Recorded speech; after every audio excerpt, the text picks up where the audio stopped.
یہ کہانی شروع ہوتی ہے ایک چھوٹے سے گاؤں سے جو چاروں طرف سے سرسبز کھیتوں سے گھرا ہوا تھا۔ اس گاؤں میں ایک کہانی نسل در نسل سنائی جاتی رہی۔ اس کہانی میں ایک پوشیدہ دنیا کا ذکر کیا گیا تھا جو زمین کے نیچے موجود تھی، جسے ڈاؤن ارتھ کہا جاتا تھا۔ زیادہ تر لوگ اسے محض ایک کہانی سمجھتے تھے، ایک ایسی کہانی جو بچوں کو بارش کی راتوں میں خوش کرنے کے لیے سنائی جاتی تھی۔ لیکن ایان کے لیے، جو ایک بے حد بہادر لڑکا تھا، یہ کہانی اس کے لیے ایک بلاوا تھی۔ ایان اپنی دادی کے ساتھ ایک معمولی سے گھر میں رہتا تھا، اور دادی اکثر اپنی جوانی کے قصے سنایا کرتی تھی۔ جب زمین سے ہلکی سی ایک گونج اٹھتی تھی، جیسے وہ زندہ ہو، وہ کہتی تھیں کہ یہ ڈون ارتھ کی سرگوشیاں تھیں جو بہادر لوگوں کو اپنے راز جاننے کے لیے بلاتی تھیں۔ ایک شام جب سرخ سورج افق کے نیچے غروب ہو رہا تھا، ایان نے گاؤں کے پرانے برگد کے درخت کے پاس ایک عجیب سی روشنی دیکھی۔ یہ روشنی دل کی دھڑکن کی طرح دھڑک رہی تھی، اور سنہری چمک درخت کی جڑوں پر پڑ رہی تھی۔ ایک لالٹین اور دادی کی کہانیوں کے ساتھ ایان درخت کے پاس گیا۔ اسے درخت کی جڑوں میں ایک چھپا ہوا راستہ ملا، تنگ اور اندھیرا لیکن نہایت دلکش۔ گہری سانس لے کر ایان اس میں داخل ہوا اور نیچے کی جانب اترنے لگا۔ نیچے کا سفر عجیب و غریب تھا۔ ہوا ٹھنڈی ہوتی جا رہی تھی، اور ایک مست کر دینے والی گونج ہر طرف گونج رہی تھی۔ گھنٹوں چلنے کے بعد ایان نرم کائی سے ڈھکی زمین پر پہنچا۔ اس کے سامنے ایک حیرت انگیز دنیا پھیلی ہوئی تھی۔ درخت جس کے پتے روشنی دے رہے تھے، چاندی اور نیلے رنگ کی نہریں، اور شفاف مخلوقات جو ہوا میں تیر رہی تھیں۔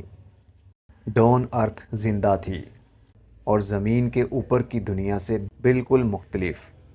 یہ صرف قدرتی مناظر نہیں تھے، بلکہ ایک زندہ دنیا تھی۔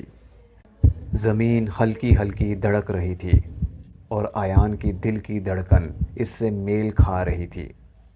وہاں کی مخلوقات ایان سے نہیں ڈر رہی تھیں۔ ایک پرندہ نما مخلوق جس کے پروں سے روشنی نکل رہی تھی، اس کے کندھے پر آ بیٹھا اور ایک مدہوش کرنے والا گیت گانے لگا، جو ایان کو جانا پہچانا لگ رہا تھا۔ آگے بڑھتے ہوئے ایان ایک گاؤں تک پہنچا جو بڑے روشن درختوں کے تنے میں بنایا گیا تھا۔ یہاں کے رہنے والے، جنہیں لومنیز کہا جاتا تھا، نرم دل اور ذہین لوگ۔ ان کی جلد سے روشنی نکلتی تھی، اور ان کی آنکھیں ستاروں کی طرح چمکتی تھیں۔ لومیز نے ایان کا استقبال کیا اور بتایا کہ ڈون ارتھ ایک ایسی جگہ ہے جہاں ہم آہنگی، توازن برقرار رکھا جاتا ہے، وہ توازن جو اوپر کی دنیا کے لوگ بھول چکے ہیں۔ لومنیز نے ایان کو بتایا کہ اوپر کی دنیا اور نیچے کی دنیا ایک دوسرے سے جڑی ہوئی ہیں۔ ہر کٹا ہوا درخت، ہر آلودہ دریا اور ہر جنگ ڈون ارتھ کو نقصان پہنچاتی ہے۔ یہ سن کر ایان کو افسوس ہوا، لیکن اس کے دل میں ایک عزم پیدا ہوا۔ لومنیز کے سردار نے ایک چمکتا ہوا کرسٹل ایان کے ہاتھ میں رکھتے ہوئے کہا، تمہیں منتخب کیا گیا ہے۔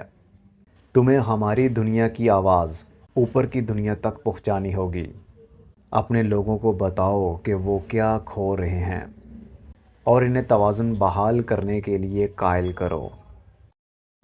ایان نے دل پر ہاتھ رکھتے ہوئے واپسی کا راستہ لیا۔ ڈون ارتھ کی روشنی پیچھے رہ گئی، لیکن اس کے ہاتھ میں موجود کرسٹل گرم رہا، جو اس کے مشن کی یاد دلاتا رہا۔ اس دن کے بعد ایان کہانیاں سنانے والا بن گیا۔ وہ ڈون ارتھ کی کہانیاں ہر سننے والے کو سناتا۔ کچھ لوگ اس کا مذاق اڑاتے، لیکن کچھ حیرت سے سنتے۔ آہستہ آہستہ اس کی کہانیاں لوگوں کے دلوں میں تبدیلی کا بیج بونے لگیں۔ درختوں کو کاٹنے سے بچایا گیا، نہریں صاف کی گئیں اور گاؤں میں حیرت کا جذبہ واپس آ گیا۔ ایان جانتا تھا کہ یہ سفر ابھی ختم نہیں ہوا، لیکن ہر چھوٹا بدلاؤ دونوں دنیاؤں پر ہم آہنگی کو بچانے کی طرف ایک پہلا قدم ہے۔